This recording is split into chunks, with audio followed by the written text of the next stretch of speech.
Buenas noches, ¿cómo andan? Ya son las 7, el horario establecido, así que damos inicio a la sesión científica de la sociedad del mes de agosto.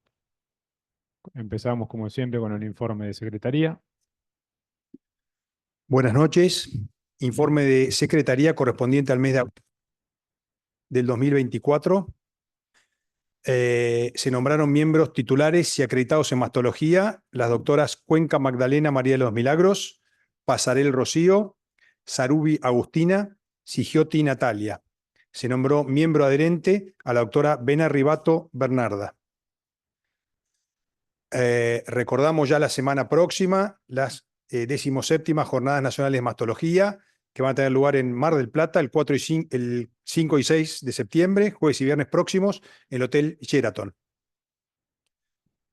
Recordar, el 25 de octubre se va a realizar el curso Cirugía Oncoplástica Reconstructiva de Mama en videos, experiencia argentina, modalidad presencial. Directores, los doctores Eduardo González y Alberto Rancati. Speaker invitado, Claudio Angrigiani. El 8 de noviembre, el curso de controversias en mastología 2024. La modalidad va a ser presencial y virtual. La directora, la doctora Cristina Noblía. Y el 27 de septiembre a las 19 horas, la tercera reunión de exalumnos, modalidad virtual por Zoom. El coordinador es el doctor Gustavo Jaspiegel. Invitados van a ser los doctores Fernando Dip y Alberto Rancati. Y el tema va a ser nuevas tecnologías en cirugía oncoplástica mamaria. Y queremos anunciar que la comisión directiva ha otorgado el título de especialistas en mastología a los doctores expresidentes Antonio Loruso, Edgardo Bernardelo, Juan Margosian, Jorge Novelli, Héctor Uoto, Aníbal Núñez de Pierro, Jorge Gori, Roberto Castaño, Roberto Elizalde, Federico Coló, Eduardo González, Juan Lizo Uriburu y Luciano Casap.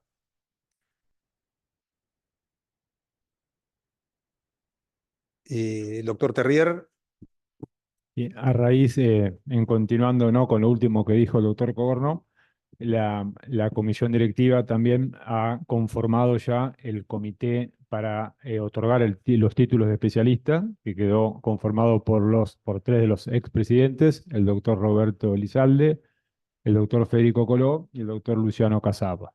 Así que ahora, en breve, se va a hacer y se va a publicar en la página el llamado con las condiciones y con las fechas para que presente cada uno los requisitos que correspondan, dependiendo de cada caso, para pedir el título de especialista, que como ya saben, a comienzo de años el Ministerio le otorgó la facultad a la sociedad de poder otorgarlo. Así que ya en breve va a estar la información.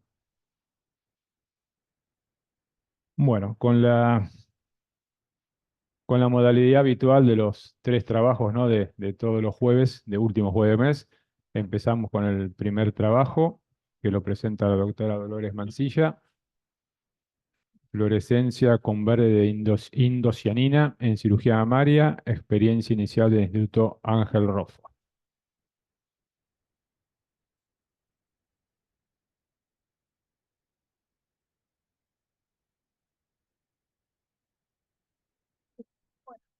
¿Eh? ¿El tiempo lo tengo? Ah, no lo tenemos aquí. No, te ponemos la alarma. Usted me va diciendo. ¿Cuánto es? Suelo hablar mucho, así que tomo precauciones para no extenderme en el tiempo. 7:05, corte el 7 y reloj. 5, excelente. Les agradezco mucho la oportunidad. Oh, es esto, no toco más. Agradezco muchísimo la oportunidad de estar aquí para presentar un trabajo en nombre del equipo de patología mamaria del instituto. Realmente hemos disfrutado muchísimo hacerlo, así que espero pasarles ese disfrute a ustedes. Hemos trabajado muchísimo, hemos trabajado en conjunto. Agradezco especialmente al equipo de medicina nuclear, la doctora Gabriela San Martín, la doctora Sarlenga, nuestra ingeniera que hoy nos acompaña aquí. Realmente ha sido un trabajo en equipo y un trabajo muy lindo, así que vamos a empezar a disfrutarlo. Nosotros entendemos que lamentablemente son cada vez mayor el número de mujeres que tienen que vivir con las consecuencias de su tratamiento para el cáncer de mama, y somos nosotros como especialistas quienes tenemos la obligación de buscar nuevas y mejores herramientas para tratar de disminuir la morbilidad de nuestros tratamientos. En ese contexto, nosotros entendemos que las técnicas guiadas por fluorescencia tienen cada vez mayor lugar en las diferentes especialidades quirúrgicas, ya sea para perfusión tisular, identificación de linfáticos, anatomía de estructuras vitales, identificación de tumores. Es enorme el progreso que se está haciendo en la identificación y en buscar nuevas herramientas, particularmente la cirugía gastrointestinal. Aquí en Argentina, de la mano del equipo del Dr. Deep, del equipo del Hospital de Clínicas, todo lo que es cirugía biliopancreática, realmente está siendo impactada por el uso de la fluorescencia. Pero vemos aún que en la especialidad en cirugía mamaria estamos todavía en los pasos iniciales, es muy incipiente su uso en la especialidad y es por esto que en el instituto comenzamos en julio del 2023 un protocolo de uso de verde de indocianina en las diferentes modalidades que tiene el tratamiento. Nosotros en realidad el Instituto Roffo empieza en 2017 junto con el equipo de medicina nuclear y ginecología en ganglio centinela, en ginecología teniendo realmente un gran número de casos y una expertise que nos permitió a nosotros apoyarnos en esa experiencia para generar estos protocolos que voy a presentarles. Esto es un proyecto piloto, nosotros queríamos hacernos amigos de la sustancia, realmente nos hemos quedado enamorados de ellas, así que esperemos que estos sean los primeros, pero no los últimos pasos. Hemos desarrollado 3 protocolos. El primer protocolo es un protocolo de factibilidad del mapeo axilar reverso. El segundo protocolo es un protocolo de factibilidad de ganglio centinela con verde de indocianina. Y luego los diferentes usos en cirugía oncoplástica. Hemos utilizado el verde de indocianina ya que es la tinción del fluoróforo más utilizado a nivel mundial. Es una molécula orgánica que no es visible al ojo humano y necesita una cámara dedicada para poder ver in vivo su fluorescencia. Puede administrarse por diferentes vías, ya sea administración endovenosa, intersticial, intracavitaria, y eso hace que tenga tantas funciones y que podamos usarlo para tantas cosas a este verde. Cuando se administra por vía endovenosa, la eliminación es rápida, la eliminación es inalterada por bilis, tiene circulación enterohepática. Cuando se inyecta directamente en tejido, su migración es rápida y particularmente nosotros que lo hemos usado en forma subcutánea, la migración por linfáticos es realmente muy, muy buena. No deja tatuajes, las reacciones anafilácticas realmente son extremadamente escasas, es una molécula muy noble, así que nos ha realmente dado muchas satisfacciones. Particularmente nosotros hemos utilizado esta cámara, es una cámara prototipo. Nosotros fuimos apoyados para hacer estos protocolos por el laboratorio Bacón. El laboratorio Bacón nos proveyó el verde de indocianina para nuestros pacientes y esta cámara prototipo. Es una cámara que puede ser utilizada por el cirujano tratante. Nosotros elegimos que sea un tercer ayudante que esté fuera del equipo porque estamos aprendiendo a utilizarla y a utilizar el verde también. Es una cámara que filtra en tonos de grises y que tiene una penetrancia en los tejidos de aproximadamente 1 centímetro. Esto es habitual en las cámaras en general de verde de indocianina y es una de las limitantes que tiene. Se está trabajando para lograr mayor penetrancia en los tejidos. Fíjense que nosotros nos ubicamos aproximadamente a 30 centímetros. Eso es muy importante para poder lograr el foco y ver mejor las estructuras. Entonces, nuestro primer protocolo, el protocolo de mapeo axilar reverso. El mapeo axilar reverso es una técnica que se utiliza para poder delimitar los ganglios, los linfáticos del brazo y poder separarlos de los de la mama. La idea y la hipótesis es que nosotros podríamos, cuando lo utilizamos por vía interdigital, poder predecir la anatomía de esos linfáticos y ver qué pacientes tienen más riesgo de hacer linfedema y también poder ver antes y durante esos ganglios que pertenecen al brazo y eventualmente intentar su preservación. Hicimos 3 ramas del mapeo axilar reverso, la interdigital, que se colocaba el día previo con la gente de medicina nuclear. El verde se acompañaba de un coloide. El verde es una molécula muy pequeña, una molécula muy rápida y por eso acompañarlo de coloides nos permitía poder sostenerlos en los ganglios del brazo. Hicimos también un protocolo de cara interna, ya que la mayoría de las publicaciones a nivel mundial de mapeo axilar reverso son en la cara interna del brazo y también en cara externa, por lo cual también hicimos ramas en este sentido. El segundo protocolo era el protocolo de factibilidad de ganglio centinela con verde de indocianina. A nivel mundial se utiliza cada vez más, realmente tiene una gran sensibilidad, la comparan con la migración del tecnesio. Nosotros decidimos, y es muy importante, nosotros no cambiamos ninguna técnica oncológica con el uso del verde. El verde acompañaba la técnica quirúrgica. Es por esto que nosotros acompañamos el verde en forma híbrida, junto con el tecnesio el día anterior y el día de la cirugía con el azul, y también hicimos otra rama con verde directo, o sea, el mismo día de la cirugía la paciente estaba marcada previamente con tecnesio y en ese momento nosotros inyectábamos el verde y el azul. Y el tercer protocolo, y es un poco también lo que más se viene y lo que más estamos viendo, es el uso del verde de indocianina en cirugía oncoplástica. Realmente es hermoso poder observar la vascularización de los colgajos con el verde. Uno tiene que aprender también a mirar, aprender como les decía, hay diferentes cámaras y uno tiene que acostumbrarse a la imagen que da el verde, pero realmente creemos y lo que nos dice la bibliografía es que nos puede aportar para poder ver el sufrimiento eventualmente de los colgajos. Como les decía, nosotros utilizamos entonces verde de indocianina que nos proveyó el laboratorio Bacón.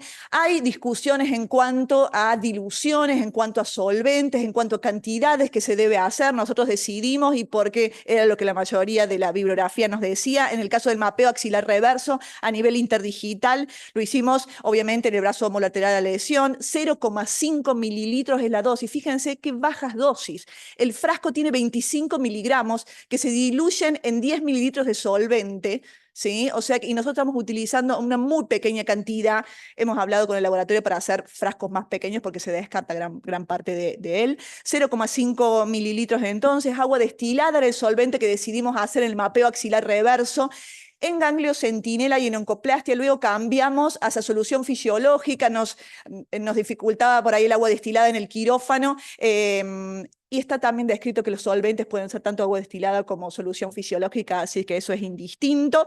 En el mapeo axilar reverso interdigital entonces se acompañaba de coloide, en la cara interna y cara externa era verde directo, en ganglio centinela lo acompañábamos, una rama entonces híbrida que tenía tecnesio y verde el día anterior y luego azul el día de la cirugía, y una rama no híbrida que separábamos el tecnesio el día anterior, verde directo y azul directo. En oncoplastia es diferente, ya que lo utilizamos en forma endovenosa. Y a diferencia también de los otros protocolos, cuando las dosis son únicas, estos 0,5 mililitros que les decía, utilizamos 3 mililitros al inicio para valorar la anatomía sin haberla agredido, y después otros 3 mililitros al finalizar la cirugía para valorar la perfusión de los colgajos.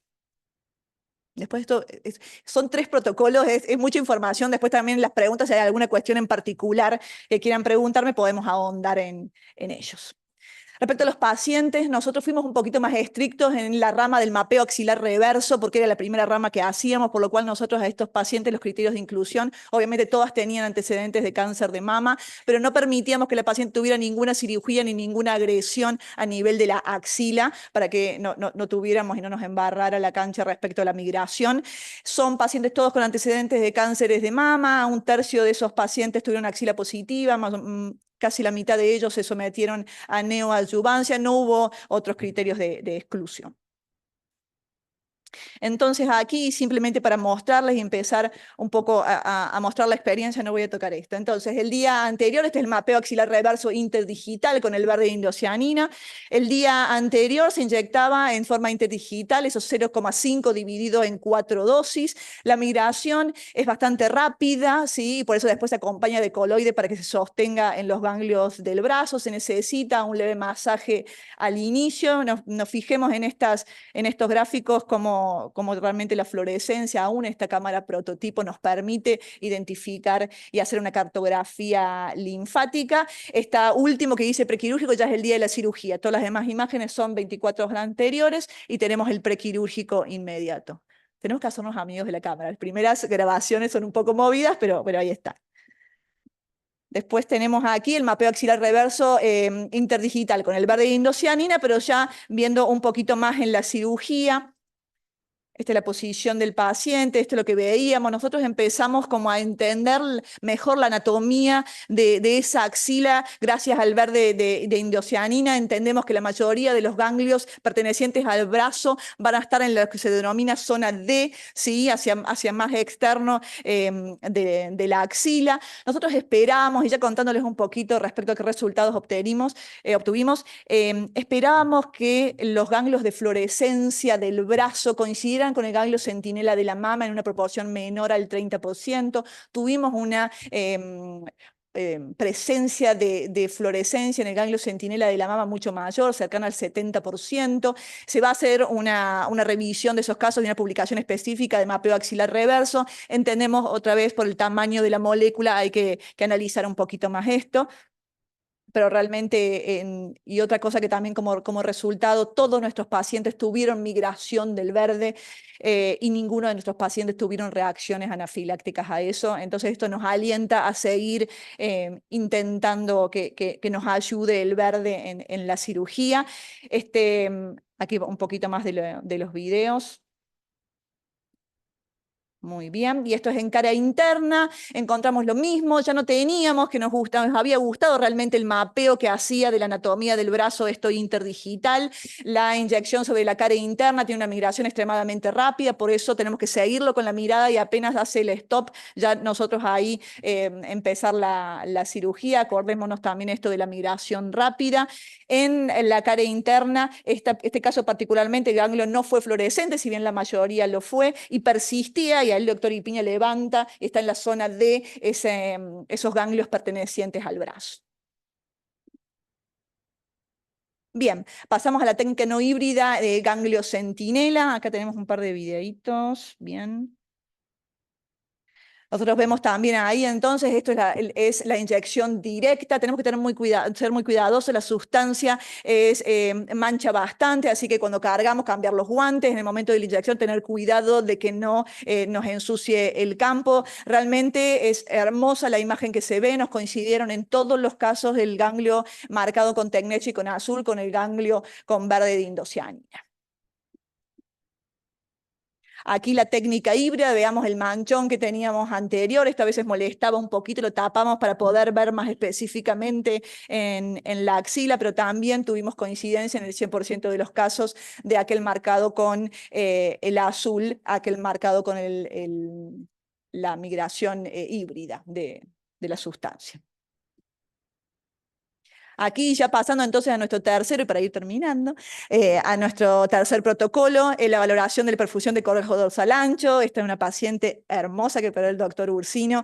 Realmente pudimos ver la valoración del dorsal, la muy buena perfusión que tiene ese colgajo, que se tradujo en una muy buena evolución del paciente. Se discute mucho cuando uno lo usa en cirugía oncoplástica, qué decisiones va a tomar si nosotros vemos un lugar menos perfundido. Todavía no se toman decisiones activas respecto a esto, pero entendemos que es un arma que podemos empezar a tomar para tomar decisiones al respecto. Recuerden que en este protocolo nosotros hacíamos una primera inyección y luego una inyección cuando terminamos la cirugía para ver eventualmente, en el caso del dorsal, cuando ya está colocado, el sufrimiento del colgajo. Esta es una paciente con la que valoramos la perfusión en una nipple sparing mastectomy. Vamos a ver aquí, ahí están los videos. Entonces tenemos al inicio y veamos, nosotros esperábamos y fue algo realmente inmediato, los 40 segundos de estos 3 mililitros que colocábamos del solvente, la migración y poder valorar esa anatomía. Uno podría, en cuanto a la anatomía que ve de la mama y las arterias y los vasos que uno ve, poder también mover un poquito esa incisión. En esta paciente particularmente no hubo lugares de sufrimiento. Vemos en el primer video antes de la cirugía y luego de la cirugía, esa es mi mano que entra en el bolsillo, no había lugares de sufrimiento y esto se tradujo en una muy buena evolución también de nuestro paciente.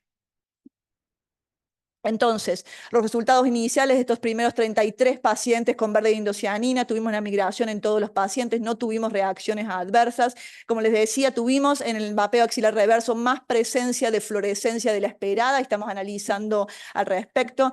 Hemos discutido bastante el tema del ganglio centinela y el verde, nosotros creemos que realmente puede aportar, entendemos que el verde no deja tatuaje, que el verde tiene menos reacciones adversas que el azul y puede encontrar su lugar en ganglio centinela. Y realmente se está haciendo la curva y sigue el equipo de oncoplástica haciendo la curva de aprendizaje respecto al uso para valoración de la perfusión de los colgajos. Nosotros recomendamos, y realmente hemos visto una sustancia muy noble en el verde de indocianina, creemos que tiene un lugar en la cirugía mamaria, recomendamos seguir investigando, optimizar el uso.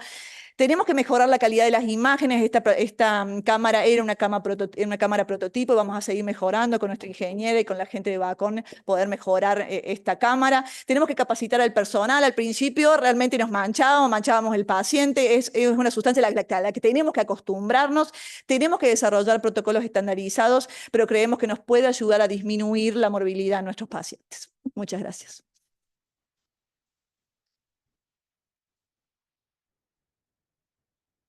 Bueno, discutimos entonces el trabajo de la doctora Mancilla. Dejarles un videíto, ya que nosotros nos Bien, Cruz. Dolores, te felicito, interesantísimo el trabajo. Muchas Y claro que están en la curva de aprendizaje y con la lámpara que es de prototipo. Ahora, ¿están haciendo el match para correlacionar si ustedes inyectan el colorante en lugar de hacerlo desde el brazo, desde la zona interdigital en forma reversa? ¿Por qué no hacerlo desde la mama? Porque en realidad lo que nosotros estamos tratando es de preservar la anatomía del brazo, entonces marcando los ganglios del brazo con el colorante, nosotros trataremos de evitar, si no es necesario, la agresión en esa zona. Entonces lo que nos aporta el verde en el mapeo axilar reverso es poder diferenciar los ganglios que son del brazo a los ganglios que son de la mama. Pero Está eso bien, sí, pero la finalidad es una cirugía perdón, eso sí lo hicieron en el segundo protocolo, en el de Ganglio Centinela. En Ahí se ganglios inyecta la centinela, mama. ahí está Euge, que fue quien estuvo trabajando en ese protocolo particularmente. Son Sí, dos en ese distintos. primer protocolo lo que queríamos ver justamente es el mapeo axilar reverso, ver el ganglio proveniente del brazo, y que lo vimos, que siempre está en el sector D de club, que por debajo de la vena, por fuera del pedículo del dorsal. El ganglio centinela en general está en el sector A, que Claro. es el área de Cox, de la que siempre hablamos. Entonces nos permitió ver, ¿qué pasó? Que el verde difunde mucho. Entonces también se nos teñía de verde el centinela, que estaba marcado con azul y tecnesio, pero sacábamos el centinela y seguía quedando verdecito el ganglio en el sector D de club. Que lo vemos aquí en el último video, eso era una persistencia en todos los pacientes. Una Después, pregunta el también. segundo protocolo sí ya hicimos ganglio centinela con los 3 métodos, verde, tecnesio y azul, y coincidía con los 3. ¿Tenían experiencia previa haciendo mapeo axilar reverso? No, No. no. O sea, Empezó también la experiencia empezaron la verde técnica con el verde. con el verde, que es lo descrito en la literatura mundial, porque el azul dejaba tatuada a los Y en pacientes. algún caso, ese es el grupo donde hay un número más o menos considerable, ¿no? Por ejemplo, eran 6 y 4, pero había 23 en el mapeo. ¿Tomaron alguna conducta sobre los linfáticos, alguna anastomosis? No, lo que se charló y se charló mucho con la gente del Comité de Bioética del Instituto, que nosotros hasta que no sepamos manejar la sustancia no vamos a tomar determinaciones con ella. Así lo que estábamos haciendo era aprenderlo. Justamente el mapeo axilar reverso fue la primera protocolo que hicimos, y de ahí cuando empezamos ya a notar que teníamos experiencia, lo expandimos a ganglio La centinela. verdadera aplicación sería después tomar conducta sobre los linfáticos si uno cree que está dañando ese, ¿no? La teoría sería que el mapeo axilar reverso nos ayudaría a hacer la linfografía, la vieja linfografía, pero en tiempo real, y también verla en la cirugía, y no, para tratar de predecir qué pacientes, según su anatomía, tendrían más posibilidad de linfedema, eso por un lado. O hasta hacer ahí intraoperatorio una anastomosis. Sí, también. Y también intentar preservarlos. Esta segunda hipótesis de intentar preservar los ganglios del brazo está bastante discutida, porque en la bibliografía se está visto que a veces estos ganglios pueden estar afectados por metástasis de la mama. Choca con lo oncológico. Así que hay que... Este va a ser un segundo paso, vamos a hacer una publicación específica de mapeo. Sí. Sí. Montesinos. Buenas tardes, excelente trabajo, ¿se escuchan? Sí. Sí. Muy interesante trabajo de distintos aspectos del verde indocianina, el ganglio centinela. En el grupo de cirugía oncológica del Hospital de Clínicas teníamos experiencia con esto, hemos hecho alguna publicación, el año pasado en la Academia de Cirugía también se presentó algo. Una de las limitaciones es la profundidad a la cual se ve la luz, porque pacientes con mucho sobrepeso no se puede llegar a percibir por la interposición de grasa. No sé si eso lo tuvieron ustedes. Y en segundo lugar, la crítica sobre el costo, si se diversifica en una institución en otras utilidades, como ganglio centinela en melanoma, en cirugía biliar, en cirugía de colon, las anastomosis colónicas también se ha usado en el Hospital de Clínicas para ver la vitalidad de los extremos de colon antes de hacer la anastomosis. ahí también es útil para disminuir el riesgo de las licencias. Así que quería hacer esa pregunta si han tenido problema en cuanto a la profundidad. Nada más, muchas gracias y felicitaciones. No, por favor, y realmente yo creo que el equipo del Hospital de Clínicas es quien primero ha puesto el pie y sobre todo, como les decía el doctor Dip en la cirugía biliopancreática, nosotros entendemos que tiene limitaciones el verde. Una de las críticas que se hace a nivel mundial, que lo vimos en esta cámara también, es la profundidad. Se está tratando de trabajar para verlo en otro espectro, con una cuestión dinámica y biológica de la fluorescencia, para intentar aumentar esa profundidad. Pero es inherente a todas las cámaras, más allá de nuestra cámara prototipo, el tema de la profundidad. Y respecto al costo, no sé, Euge, si vos querés comentar, yo sé que estuviste analizando eso en la discusión del trabajo. Sí, no, yo lo primero que quería comentar es que los que empiezan en nuestro hospital con el verde son la gente de gineco, que lo usaron para cáncer de vulva, para cáncer de endometrio, para cáncer de cuello. Ellos tenían una cámara especial que la usan por la paroscopía, donde ven, es mucho más bonito porque se ve color azul, es más vistoso. Y a través de la gente de ginecología es que nosotros nos animamos a empezar con este tipo de protocolos. El tema de los costos es cierto, el verde no tiene un costo demasiado elevado, sí son muy costosas las cámaras, pero el beneficio es justamente, como decía el doctor Montesino, que puede tener un montón de otras utilidades en otros órganos de la economía. O sea que pienso que es un campo interesantísimo para investigar.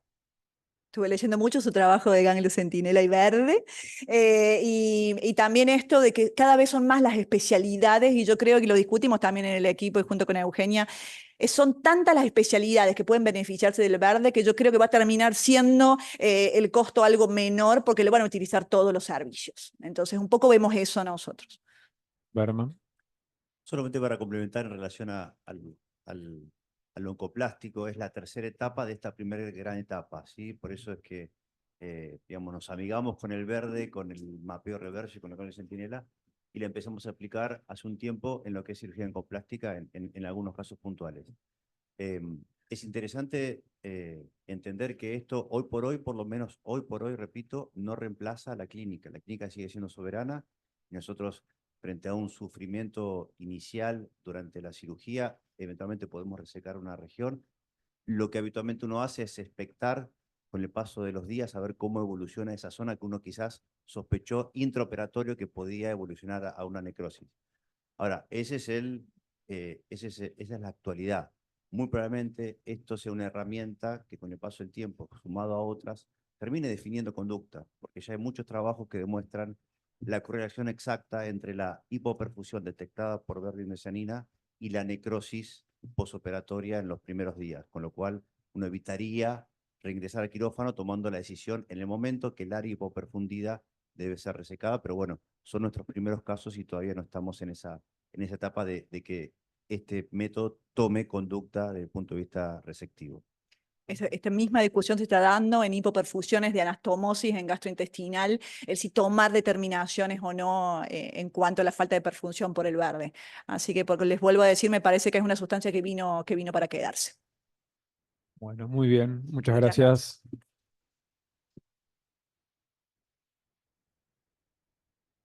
Bueno, el segundo trabajo, convocamos al doctor Ferrés. Experiencia en el manejo del cáncer de mama localmente avanzado, subtipo luminal A, en el Hospital Nacional de Clínicas de la ciudad de Córdoba.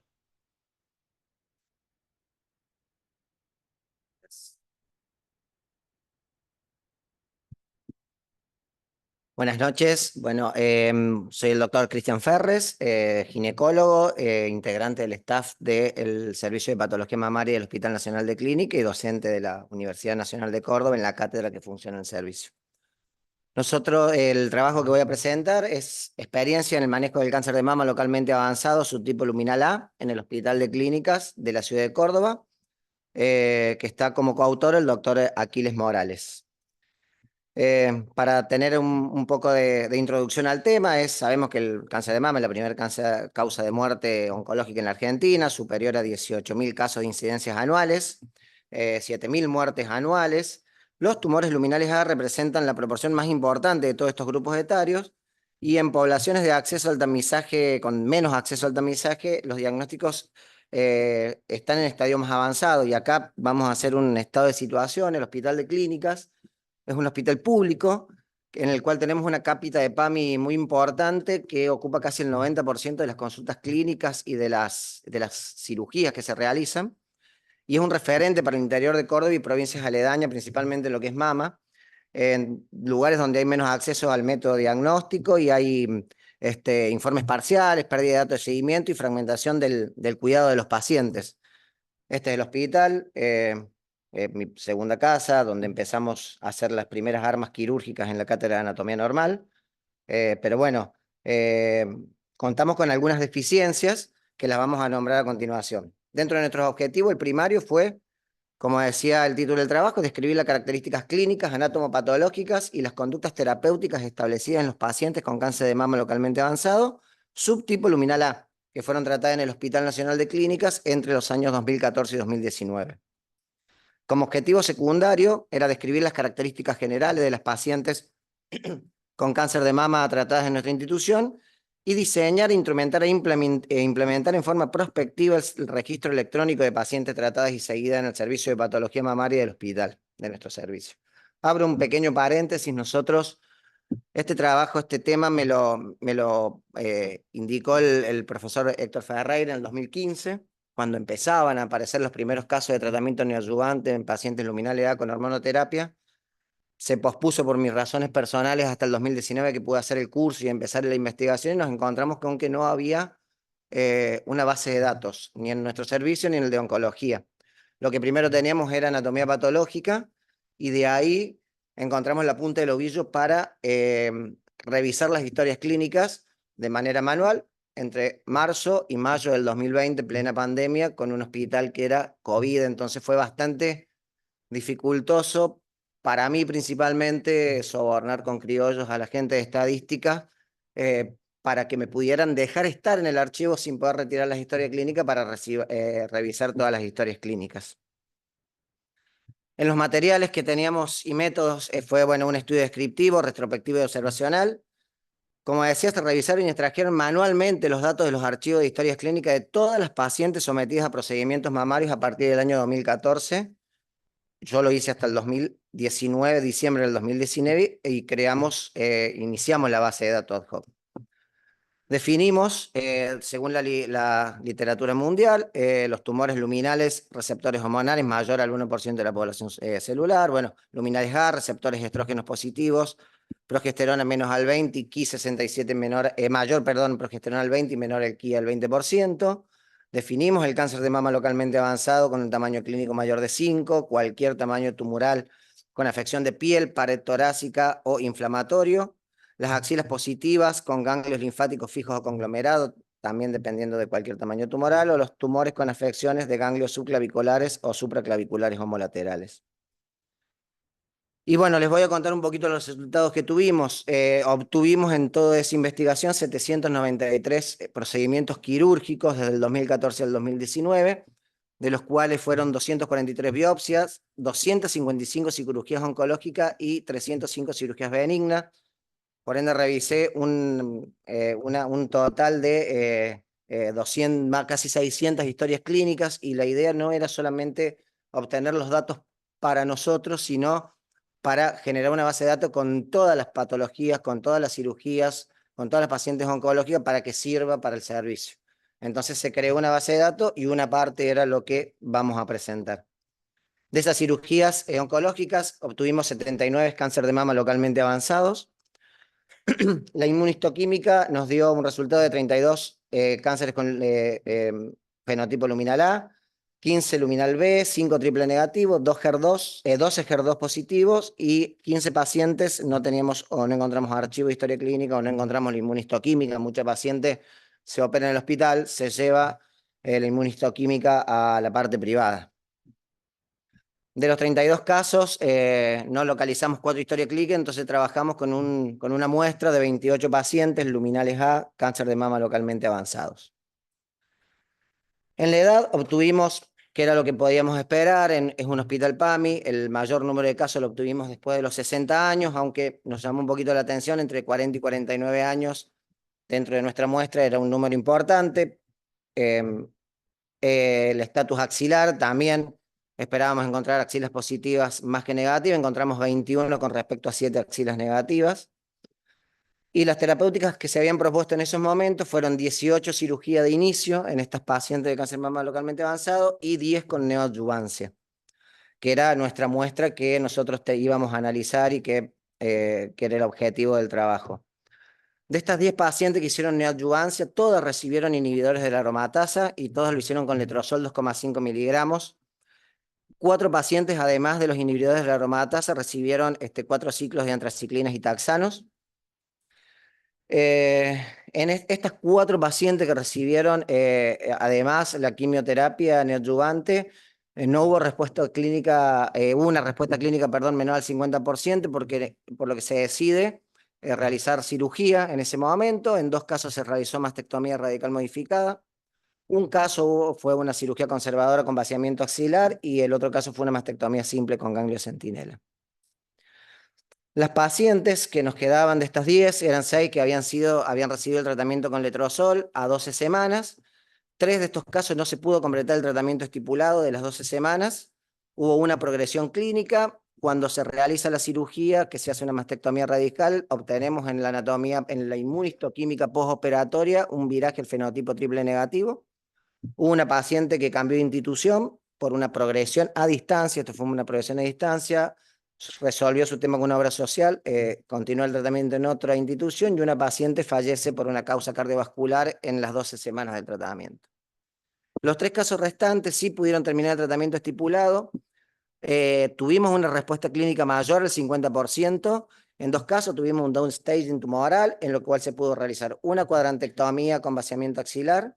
Se realiza una mastectomía radical con reconstrucción heteróloga, una paciente que podía realizar cirugía conservadora, y una mastectomía radical modificada que también podía realizar cirugía conservadora, pero por el performance status de la paciente, fue una decisión interdisciplinaria que se hiciera una cirugía radical. A diciembre del 2020, estas pacientes estaban libres de enfermedad y continuaban con el tratamiento hormonal. Después también analizamos los 18 casos que iniciaron con tratamiento quirúrgico. La adyuvancia que hicieron fueron todas con inhibidores de la aromatasa y 4 pacientes además realizaron también un tratamiento quimioterápico con antraciclinas y taxanos por 4 ciclos.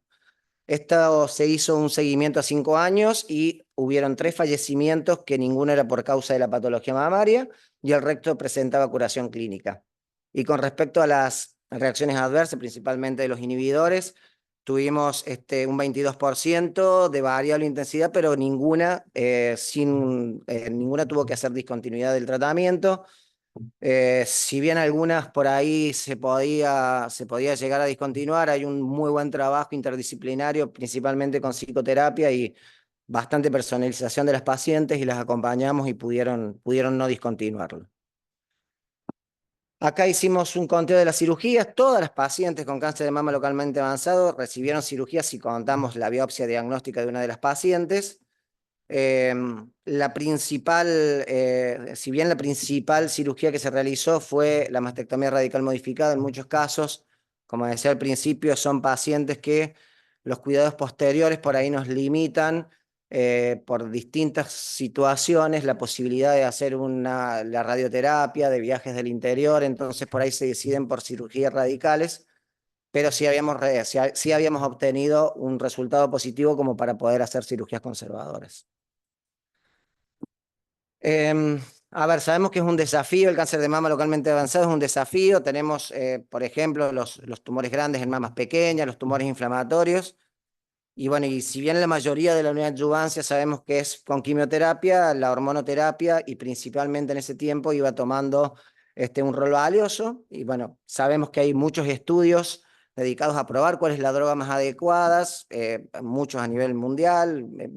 Traje acá por nombrar los más importantes y algunos de ellos: el PO24, el IMPACT, el PROACT, el grupo de investigación de ensayos clínicos, bueno, ATAC, BIG 198, todos ellos comparaban los inhibidores de la aromatasa, principalmente con tamoxifeno, tanto en recurrencia como en sobrevida libre de enfermedad, sobrevida global y down instancia tumoral, y todos llegaban a la conclusión que los inhibidores de aromatasa de tercera generación en mujeres principalmente posmenopáusicas eran el tratamiento de elección en hormonoterapia y limitando el tamoxifeno solamente a pacientes que declinaban el tratamiento principalmente por las artralgias o que lo tenían contraindicado de base. En nuestra serie, todas las pacientes recibieron inhibidor de aromatasa, letrozol 2,5 miligramos por 12 semanas, tanto adyuvante como no adyuvante, y la respuesta fue la esperada en concordancia con las publicaciones revisadas. La conclusión que llegamos con nuestro trabajo, nuestra institución, representó el cáncer de mama localmente avanzado, un 31% del total de los cánceres de mama tratados. Son porcentajes similares a los que se manejan en nuestro país. Nosotros pensábamos que por la muestra un poco sesgada por la cápita de PAMI podía ser mayor, pero no. Las respuestas clínicas que tuvimos en ese momento con la hormonoterapia, tanto de inicio como en adyuvancia, y digo que teníamos porque seguimos y tenemos muy buenos resultados que son muy alentadores para la población.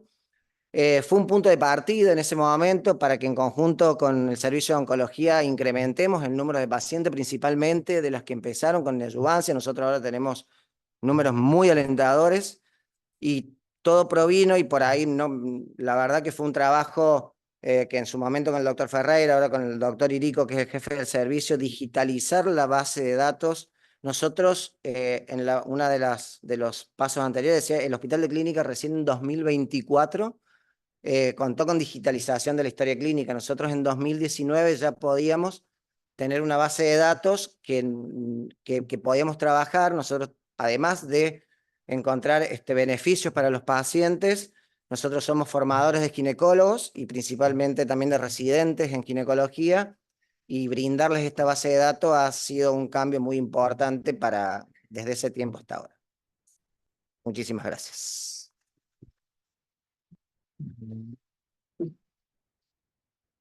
Bueno, discutimos o comentamos el trabajo del doctor Ferrés. Casado.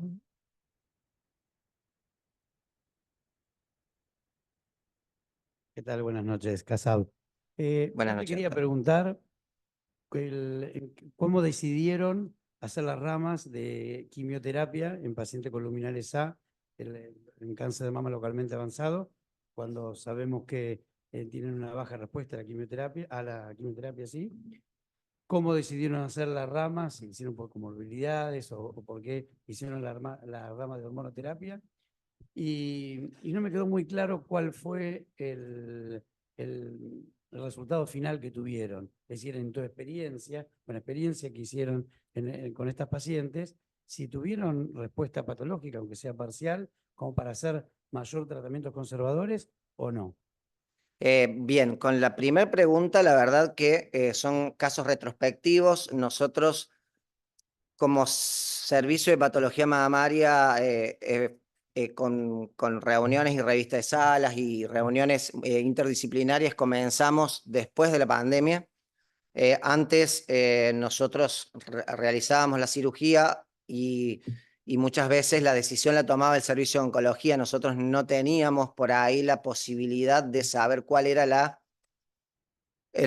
por qué tomaban la decisión algunas pacientes además de la hormonoterapia, realizar la quimioterapia. Fue algo que desde el 2020 en adelante sí, y muchas veces son discusiones que se dan en la revista de sala con el servicio de oncología. Con respecto a la segunda, la verdad que nosotros estamos obteniendo muy buenas respuestas. Esto terminó en 2019, diciembre del 2019. Nosotros como servicio empezamos a funcionar y con reuniones interdisciplinarias con la gente de oncología, entonces pudimos proponer más casos para tratamiento neoadyuvante con hormonoterapia, y sí estamos teniendo una respuesta favorable. Generalmente las pacientes que pueden completar las 12 semanas de inmunoterapia, conseguimos en la gran mayoría un stage tumoral para hacer cirugías conservadoras. Ahora también tenemos cirugía oncoplástica en el servicio, por ende también se está haciendo mucha reconstrucción, principalmente homóloga por una cuestión de facilidad del cirujano y no facilidad de lo que tenemos de los implantes y de las prótesis. Pero sí, estamos obteniendo buenas respuestas. Solo una cosita nada más, perdón. Todos los trabajos recomiendan entre 3 meses y 8 meses. O sea, un promedio más o menos entre 4 y 6. ¿Vos decís que con 12 semanas ya tuvieron reducción del tamaño tumoral? En la mayoría, en el 50%, sí. Sí, Sí, sí. es el mínimo para Después, evaluar, ¿no? Es el claro, mínimo para para evaluar la actuar, sí, sí, para respuesta. reevaluar. También Y nosotros tenemos, cuando ustedes ven que hay una respuesta, ¿no continúan? sí, por eso ellos, Bueno, algunos de esos datos por ahí en el trabajo no están muy bien expresados, porque como lo que decía el doctor Casab, esto se mide con no, no, parámetros más estrictos. sí, Tal porcentaje de PCR, tanto de respuesta mayor, tanto de respuesta menor, de sí, persistencia, nosotros, de aumento del tamaño, por ahí eso no está tan reflejado en el trabajo como correspondería. en realidad, al haber sido retrospectivo lo que yo presenté, porque fue a finales del 2020, nosotros eso sí lo tenemos ahora en la actualidad y lo vamos a presentar seguramente no en este congreso, sino en el siguiente, no en esta jornada, sino en el próximo año. Tenemos ya armando con los médicos del servicio bien lo que nosotros pudimos hacer de forma prospectiva. Esto era retrospectivo, en realidad lo que nosotros valorábamos era desde la historia clínica si las pacientes, como yo lo especificaba, continuaban en tratamiento con respuesta clínica completa la mayoría. Sí, una de las cosas que demuestra el trabajo, esto no lo digo como crítica, lo otro Sí. sí, es digamos, cuando no hay estadísticas, no hay Sí. base de datos, no se sabe qué pasa, no se sabe ahí adentro, no se sabe qué pasa. Totalmente. Por otro lado, no puede ser tantas veces la respuesta, esto es retrospectivo, porque es el trabajo que hizo uno, ¿no? Sí, sí, sí.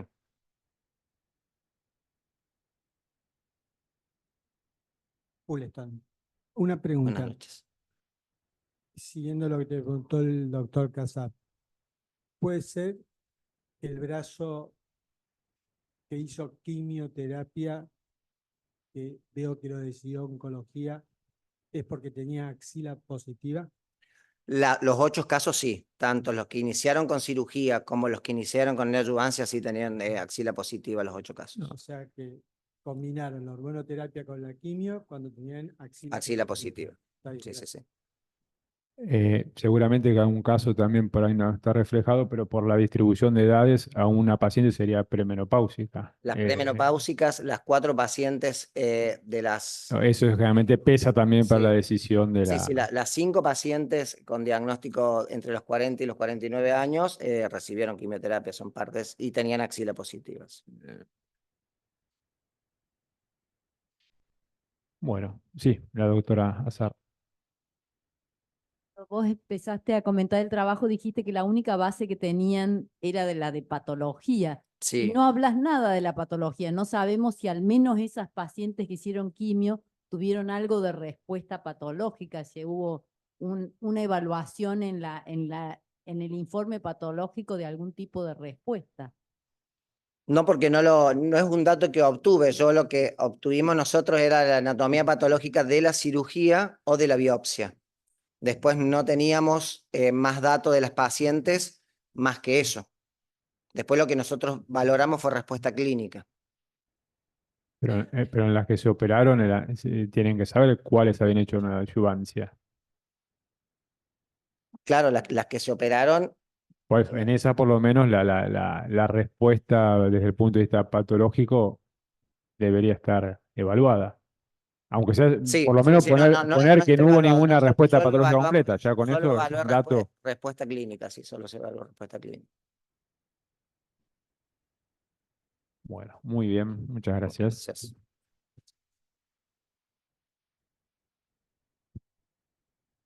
Bueno, y finalmente el tercer trabajo, diagnóstico de lesiones no palpables en un hospital público.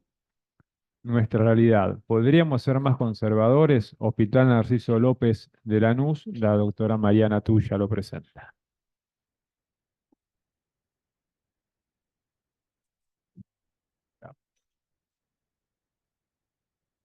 Buenas noches, mi nombre es Mariana Tuya, soy médica ginecóloga del Hospital Narciso López de Lanús. Y antes de empezar con la presentación, quisiera agradecer a las autoridades de la Sociedad de Mastología y del curso bienal y docentes del curso bienal por autorizarme y darnos este espacio para la presentación del trabajo. Diagnóstico de lesiones no palpables en hospital público. Nuestra realidad, ¿podríamos ser más conservadores? El cáncer de mama representa un grupo de tumores con comportamiento biológico muy diverso y gran variabilidad clínica. En los últimos años, estudios observacionales han demostrado una disminución de la mortalidad de hasta un 30%, hecho atribuible principalmente a la detección de la enfermedad en estadios subclínicos. El intervencionismo mamario guiado por imágenes constituye actualmente el gold standard para el diagnóstico inicial de lesiones sospechosas de mama, mejorando la eficacia diagnóstica en las lesiones no palpables, minimizando la indicación de cirugías innecesarias, disminuyendo los costos, brindando información sobre características tumorales y facilitando la toma de decisiones terapéuticas.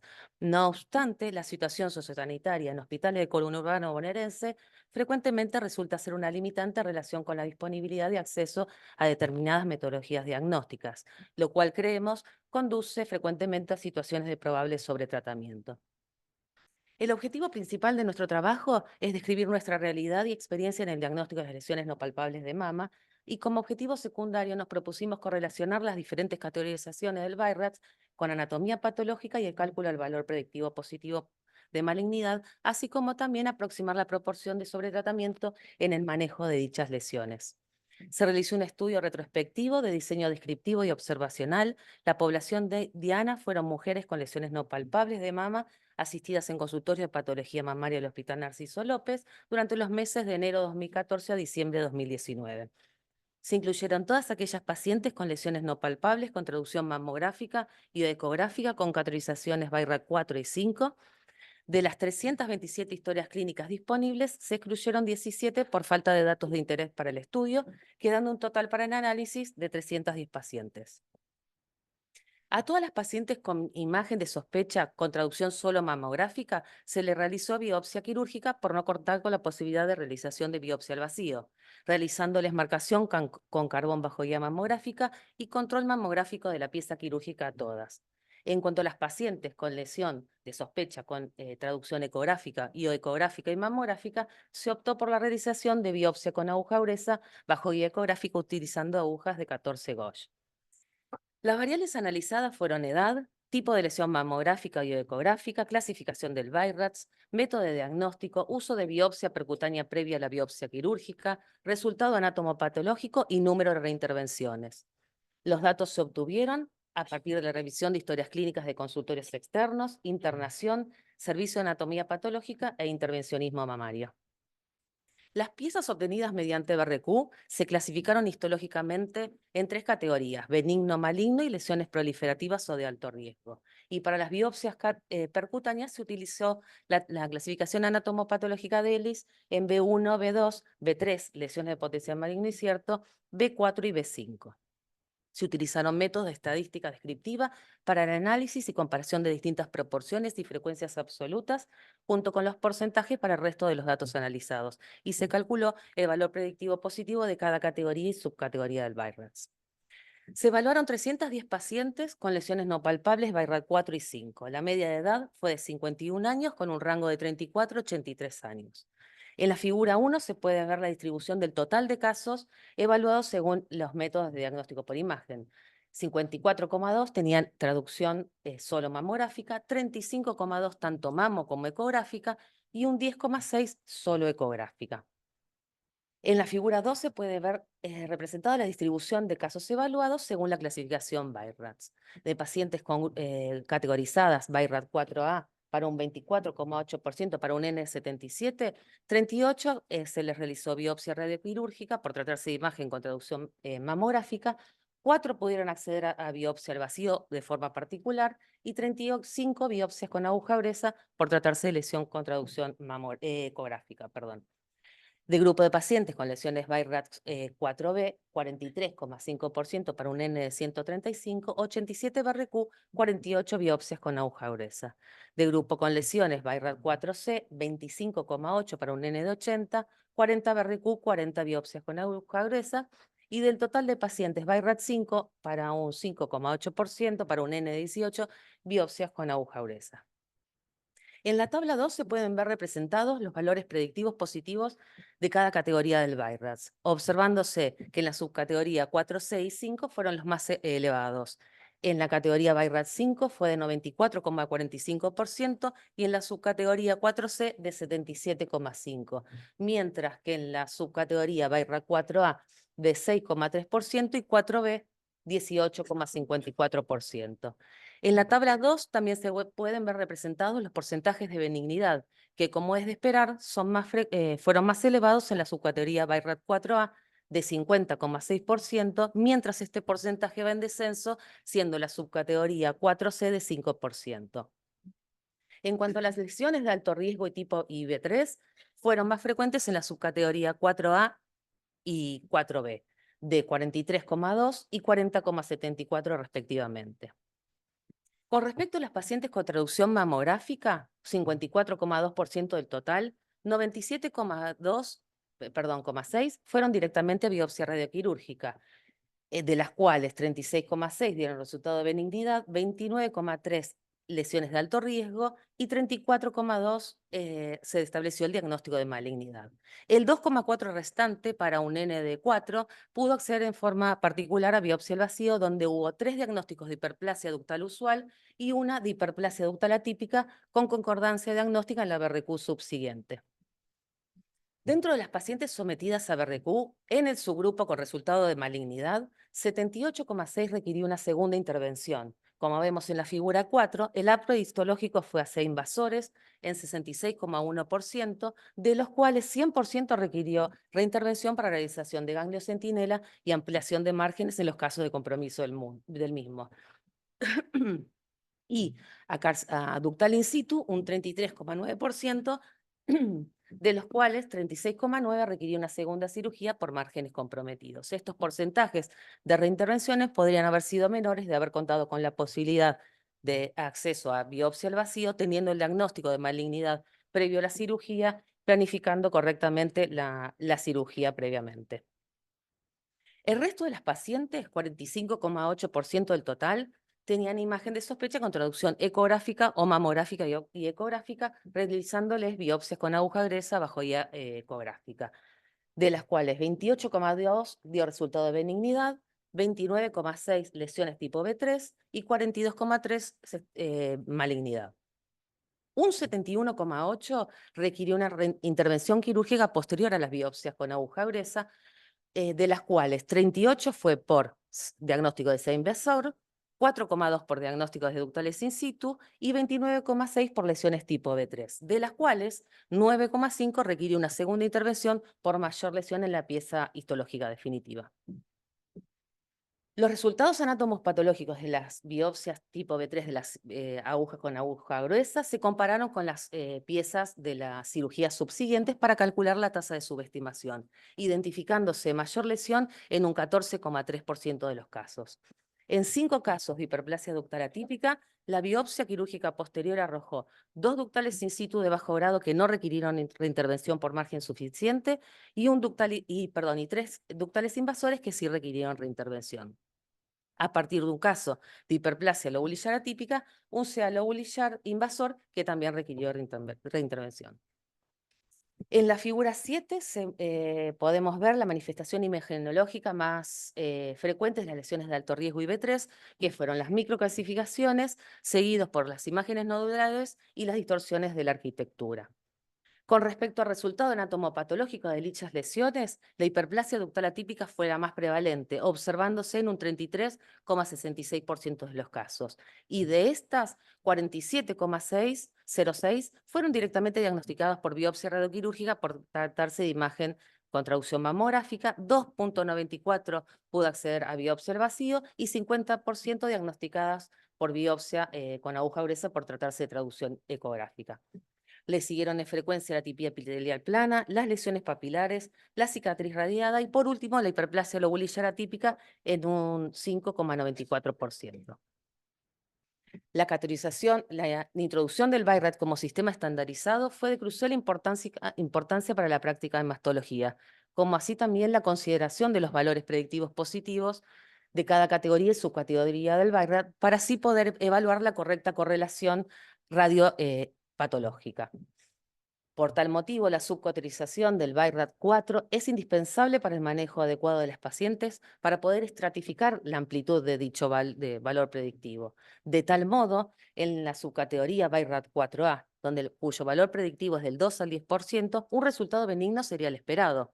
En la subcategoría 4B, donde la sospecha de malignidad ya es moderada, ante un resultado de benignidad se deberá rever y evaluar multidisciplinariamente cada caso la correcta correlación.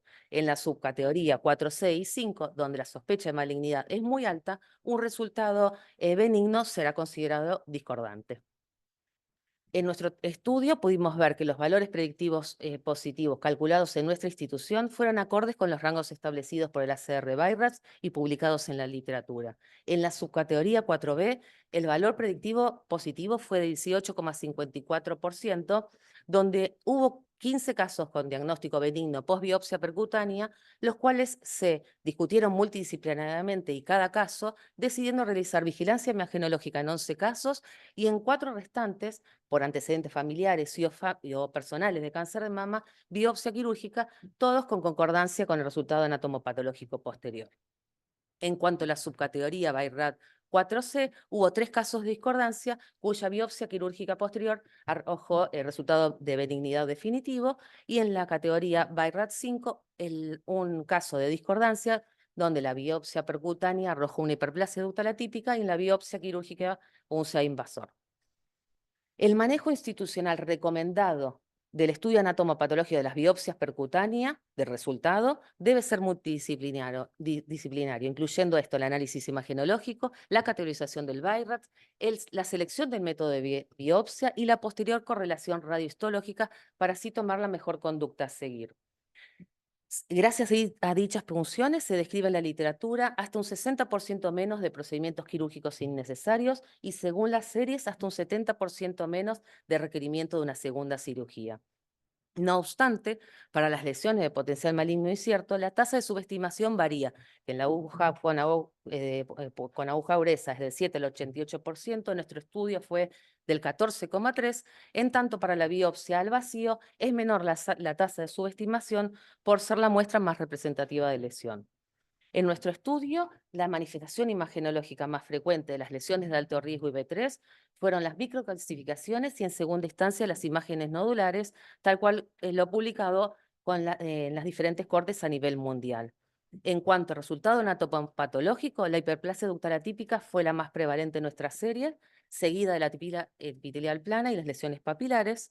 Actualmente se está intentando, en base a las guías de recomendación, seleccionar, individualizar y consensuar cuál podría ser el grupo de pacientes con lesiones proliferativas con menor riesgo de asociarse a subestimaciones diagnósticas y que por ende no requerirían cirugía. Considerando las recomendaciones y consensos sobre manejo de lesiones subclínicas y aplicándolas en nuestra población a partir de la tabla 2, se comprueba que un 22,07% de las pacientes con lesiones categorizadas BI-RAD 4A y un 29,6% de las pacientes categorizadas BI-RAD 4B tuvieron resultado de anatomopatológico de benignidad, en cuyo caso seguramente se hubiera podido omitir el tratamiento quirúrgico de haber contado con la posibilidad de biopsia al vacío. Si a esto se le suma el porcentaje de lesiones de potencial maligno incierto no hiperplasia ductal atípica, el número de pacientes potencialmente sobretratadas podría estimarse sería aún mayor. Empíricamente podríamos asumir que en un 41,6% de los casos el tratamiento quirúrgico podría haberse evitado de haber contado con biopsia al vacío. Asimismo, en los casos de malignidad post-biopsia radioquirúrgica, alguna instancia quirúrgica se podría haber evitado de haber contado con la anatomía patológica previa a la cirugía, elevando el anterior porcentaje hasta aproximadamente un 50%.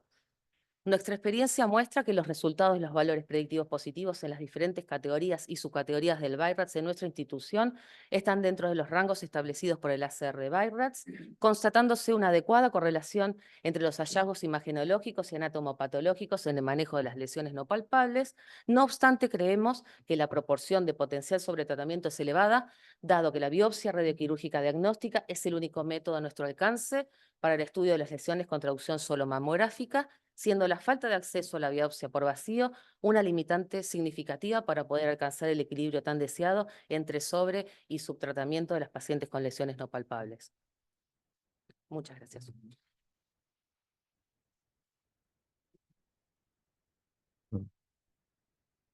Te felicito, muy bien, muy interesante, muy completo. Toda la información está bien analizada, porque la principal no crítica mía, autocrítica de ustedes es la falta de biopsia por vacío. Obviamente el trabajo apunta a eso, pero dentro de ese entorno de decir no tenemos biopsia por vacío, está todo muy bien analizado, ¿no?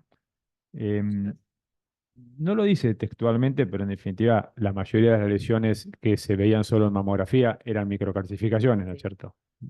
Bien, Sí, eso no lo dice así tal claro. cual, pero es lo que hay que, No, tal vez hubo alguna simetría y no. Sí, por eso que no se vio en sí, ecografía, sí, pero es lo claro. que hay que Sí. deducir, ¿no? Ujú. Yo creo que sigue siendo este trabajo, cada tanto ya se ha presentado en la sociedad este tipo de trabajo y sigue siendo en ámbitos donde no se dispone de biopsia por vacío, sigue siendo válida la clásica BRQ, ¿no? Es una lástima, pero es así, es una Sí. realidad imposible de contrastar, ¿no? Sí, justamente, bueno, felicitaciones Gracias, Mariana, sé gracias. que trabajaste mucho con esto, has sido muy buena alumna y me parece que lo bueno y lo interesante es poner de manifiesto esto que pasa y que ya no está pasando solamente en hospitales periféricos, ahora hasta hay prepagas que no quieren cubrir las biopsias asistidas por vacío y nos estamos volviendo 50 años atrás teniendo que hacer BRQ diagnósticas porque no podemos preparar para un ganglio centinela si ni siquiera tenemos diagnóstico. Y esto está pasando cada vez más, ya no en lugares periféricos, sino en un montón de centros, no solo públicos, sino privados. Creo que desde la sociedad tenemos que tender a que esto se revierta, porque si no, estamos atrasando muchísimo en todo lo que se avanzó en el intervencionismo mamario. Y por supuesto que si esto se analiza bien en un sentido económico que hay que tenerlo, estamos encareciendo, ¿no? Estamos Mm. encareciendo. Ese ahorro a corto plazo de no reconocer un mamotón termina siendo, cuando uno saca bien las cuentas, totalmente contrario, ¿no? Felicitaciones por el trabajo, muy Gracias. claro. Y lo dijiste, me parece que es importante recalcar que también una de las gran ventajas de ir al quirófano con un diagnóstico, cuando uno opera a una paciente con una punción por microcalcificaciones, por mamotón, y opera una patología maligna, tiene menos chances de tener reoperaciones por ampliaciones de márgenes. Así que eso es una diferencia que vemos y que todos los trabajos también lo describen. Hay menos chances de volver a reoperar al paciente cuando va con diagnóstico. Tal cual. Mm. Gracias. Sí, el doctor Montesinos, allá. Felicitaciones por el trabajo. En el mismo sentido de análisis de costo, quería saber qué tipo de anestesia utilizaron para las BRQ o para estas cirugías en general. Generalmente usamos, bueno, la internación es breve, se realiza la marcación el día anterior o el mismo día de la intervención, otorgando del alta también el mismo día de la intervención, salvo alguna complicación obviamente, y generalmente se hace anestesia general, ¿eh? Por eso, Sí, el costo sí, de sí, un sí. anestesista también hay que sumarlo Sí, también. a todo eso para Sí. contrastarlo con la BRQ, con la función. Sí. Bueno, muy bien, te felicito de nuevo. Gracias. Buenas noches.